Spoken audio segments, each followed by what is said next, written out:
we're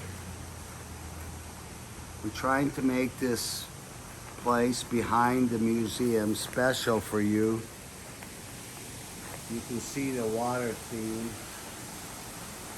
This town is called Bonacqua. Good water. And Jesus Christ, he talked about water. And he is the living water. You drink his water and it will save you. That's right. And at times we've been very thirsty here at the farm. We've struggled through COVID, but I have no complaints. So many other people have. We're the last that should complain. But it's taken us quite a while to get people here, but people are starting to come. I think people realize that the Hideaway Farm was a very, very special place for Johnny Cash. The place where he wrote songs. It was his special hideaway. We have pictures of Waylon Jennings there, Carl Perkins, many others. Now, this Storytellers Museum here, this is the first place that two of Johnny's daughters ever played on a stage. This building almost collapsed. We were fortunate enough to step in to save it. We've created this little, stage and park area so you can sit out here for those who want to be outside in light of all the things that are going on in our environment. Those gates you just saw, those are the first gates that Elvis went through. The gates that Graceland came after, a year after, because Colonel Parker's office and home and the original fan club predates Graceland by almost a year. I promote, of course, that whole connection of this place to Elvis, to Johnny Cash, but sometimes I go home and I go, man, am I spending too much energy promoting some really wonderful people that contributed a lot to our culture, musically. I think the greatest quality of Elvis and Johnny Cash is that they were both generous people. Very unique quality. But there's no one I want to promote more than Jesus Christ. Because he's the only one that can give you and me and all of us hope. It's important to trust our leaders, but they always let us down. Not always, but most of the time. But Jesus has never let us down. And it's God, the Father, and His Son Jesus that put those 10 Commandments in place. They're not a joke. Oh, I'm sure we're sending a lot of very smart people to Mount Sinai to laugh at the 10 Commandments. And they're going to rewrite the laws of God, the natural laws that God put in place so that we would have order and happiness in life. Well, don't take these laws lightly. They're not my laws. They're God's laws. And He wrote these laws out of love. I believe this. I know a lot of people don't. I don't judge those people because, they just don't, and I do.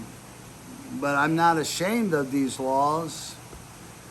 And then my favorite song of Johnny Cash, probably the thing that drew me to him more than anything else, the man comes around.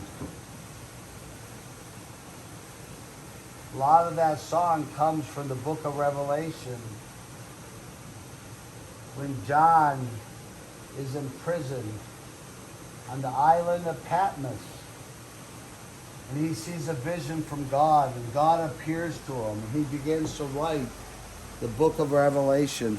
In fact, the book of Revelation is the only book where the Bible says if you read that book, there'll be a special blessing. Well, obviously that story moved Johnny Cash, because my understanding is he spent years writing the song When the Man Comes Around, and we know who that man he was referring to. Johnny Cash also sang a song about truth. Well, we need to think about truth. There are absolutes. There is right and wrong. Now, there are those who don't believe that. When we die, that's it. I don't believe that, but I wouldn't judge a person for thinking that. But what if that person is wrong? Well, if you look at this picture, when the man comes around, you have the angels and you have the virgins with their lamps. And remember, in the Bible, Jesus is referred to as a groom, and we're his bride. The church is his bride. But when Christ returns, not every virgin is going to be ready for him. They won't have enough oil for their fire. So that's why people like me, we say these things just to get people to be alert. There's nothing more important in life than the question of God, the question of man. Why are we here? What is our purpose? What's our destiny? Did Jesus really live? Did he really resurrect from the dead? By the way, I know there's going to be a movie coming out on the resurrection by, the producer's name? And my mind's just, he did the film about the Passion of Christ. Mel Gibson. I think that film about the resurrection is going to shake our country in a good way, because there's only hope if he did rise. If he just died and became dust, there's no hope. So those are my thoughts. We don't preach at people here. This garden is for anybody who comes here that wants a time of reflection, a time to pray to God for whatever needs you might have. We're not going to discriminate against anybody. Anybody's welcome here. I am hoping to come up with a date once we finished everything, maybe one day a week, that anybody can come at no cost, come through a separate gate and come to this garden to meet God. That's a good thing, and I like to see that happen. We'll be making announcements on that. Anyway, thank you, and I hope you like it. That new fountain out there in the middle of that little pond area. Remember, that whole pond, this circumference of it was made by the rocks that we got from Colonel Parker's home. And the waterfalls, the water is flowing out of Colonel Parker's bathtub. Now, why am I doing that? I'm playing a joke on the Colonel, because he was a joker himself. He played a lot of jokes on people when he was a carny. He had a little trick up his sleeve to make the ducks dance, and they burnt their feet. So there you have it, my little revenge. And then around that falls, the corners of it are put together with rock that we found in Madison, Tennessee. It's the rocks from the koi pond that was under this huge white oak tree where Elvis fed the fish. I documented this story. It's a true story, enough so that we thought it was worthwhile to bring all those stones here.